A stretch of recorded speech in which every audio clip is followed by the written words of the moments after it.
السلام عليكم ورحمة الله وبركاته.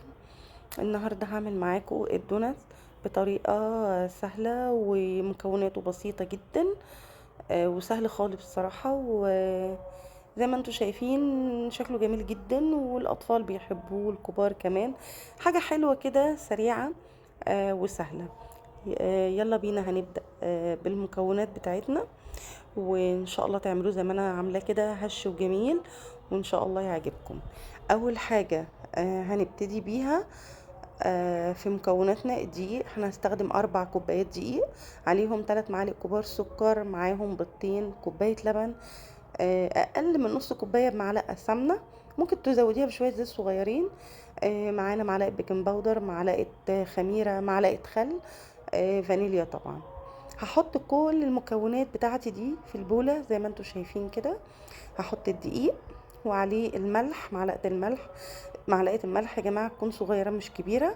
وبعد كده هحط عليه الخميرة، وهحط البيض والفانيليا والبيكنج باودر. هحط كل حاجة فوق الدقيق زي ما انتوا شايفين كده، وهفضل اقلب فيه، وهنزل باللبن بتاعي على مرتين.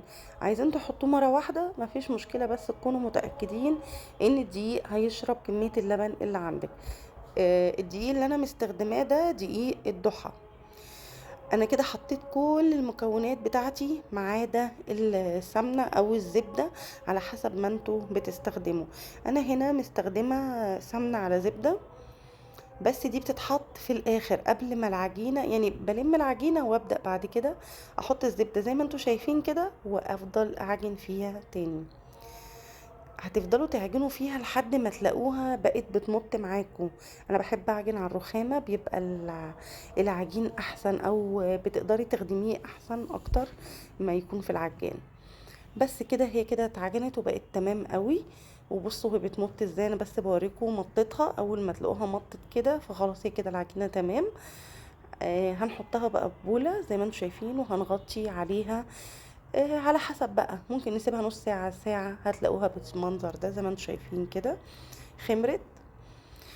هطلعها من البوله وهفردها بدون اي حاجه، ولا زيت ولا دقيق ولا اي حاجه. هفردها زي ما انتم شايفين بايدي كده، او لو عندكم نشابة او فرادة اي حاجة، المهم افردوها ويكون السمك بتاعها مش رفيع قوي ولا مليان قوي. تعملوا سمكها يكون حلو كده، لان لسه هتخمر مرحلة تانية.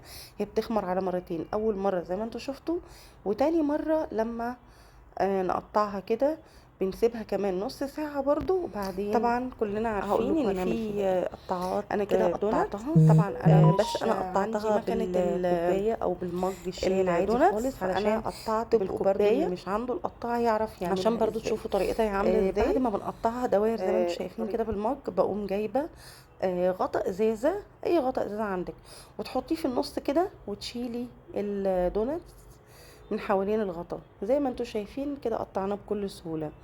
تقدروا تعملوا كده، عايزين تجيبوا قطعة الدوناتس براحتكم لو متوفرة عندكم. بس هو كده خلاص. انا بعد ما خلصته كله زي ما انتم شايفين كده، هسيبه يخمر للمرة التانية. فنسيبه اول مرة برضو نص ساعة، وتاني مرة دول قطعتين فاضوا معايا، فانا ما خرمتهمش ولا حاجة. هسيبهم كده، وممكن احشيهم باي قرطاس بعد ما غطيتهم خلاص عشان يخمروا. بعد نص ساعة بقى هجيب الطاسة بتاعتي وهسخنها على النار، وابدأ اول ما تسخن، ما تحطوش الزيت بارد طبعا. اول ما تسخن هبدأ احط الدوناتس، وبعدين اول ما ياخد لون ذهبي فاتح كده، ما يتحرقش منك او ما يغمقش قوي، تقومي قلبها على الناحيه التانية زي ما انتم شايفين كده، بيبقى هش وجميل جدا. انا عايزه اقول لكم ان انتوا اصلا تقدروا تاكلوه زي ما هو كده.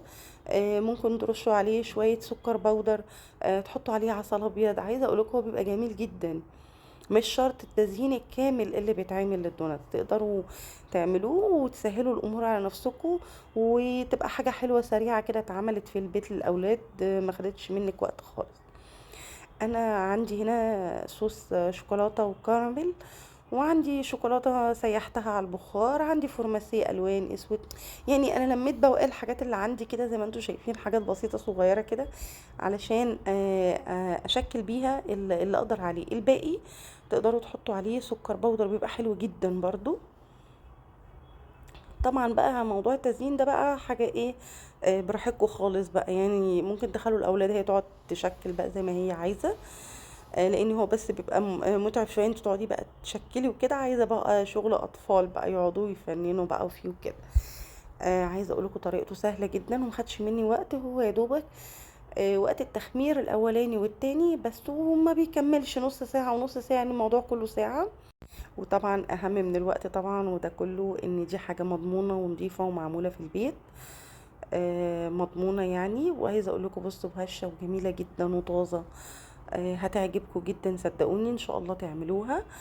عايزه اقول لكم ان الكميه دي انا عامله 4 كوبايات دقيق، تقدروا تعملوا الكميه اللي هي في طبق التقديم دي وزياده عليها كمان حبه بكوبايتين دقيق بس.